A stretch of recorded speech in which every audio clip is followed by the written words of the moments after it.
today, we must be prepared to launch. As you know, we sea skaters are expected to jump with much strength, enough to accelerate beyond 300 meters per second. And the waves are rough out there in the open ocean, so we must be extra prepared. Let's go over your equipment. Ma'am, yes, ma'am.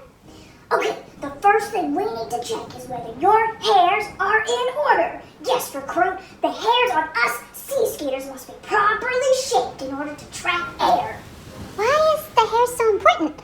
I know that these hairs allow us to skate on water, but what does the shape do for us out on the water? Recruit, the hair traps air, which gives us the buoyancy we need so that we don't sink.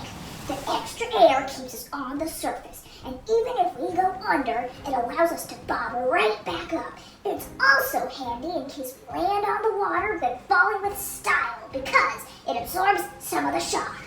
Understood. Seems like the hairs on my legs are good to go already. Not so fast, recruit. Have you kept up the grooming standard?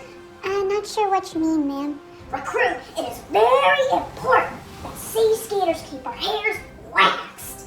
Wax keeps the hairs resistant against water, so that water slides right off of us. So, have you been applying wax to the hairs?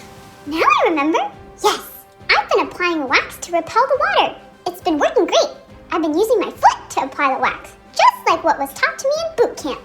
Excellent work, recruit. Without this wax and without our hairs, we would more likely sink than swim out there in these waters. Life in the open ocean is not easy for insects, but us sea skaters have been thoroughly equipped to get the job done.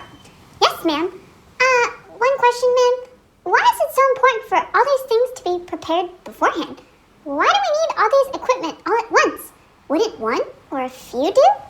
Great question, recruit. If we don't have all these things all at once, then we would be in serious trouble. If we don't have the wax, we lose our ability to repel water, and we are no longer waterproof.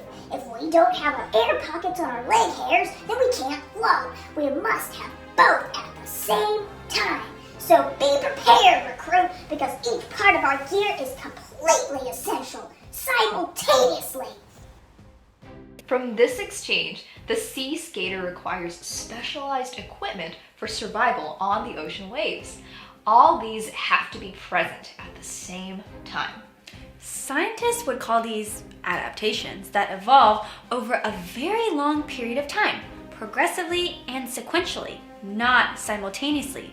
But the sea skaters wouldn't have survived on the waves at all if they weren't properly equipped immediately from the very beginning. The thorough equipment of the sea skaters is living proof that God had created His creations perfectly from the very beginning. The sea skaters did not have to adapt themselves to survive and to thrive on the ocean.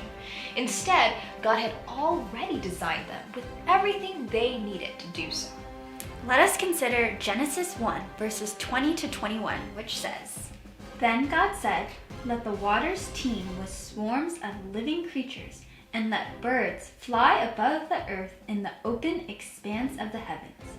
God created the great sea monsters and every living creature that moves, with which the waters swarmed after their kind, and every winged bird after its kind, and God saw that it was good." God has made everything perfectly, and everything was good.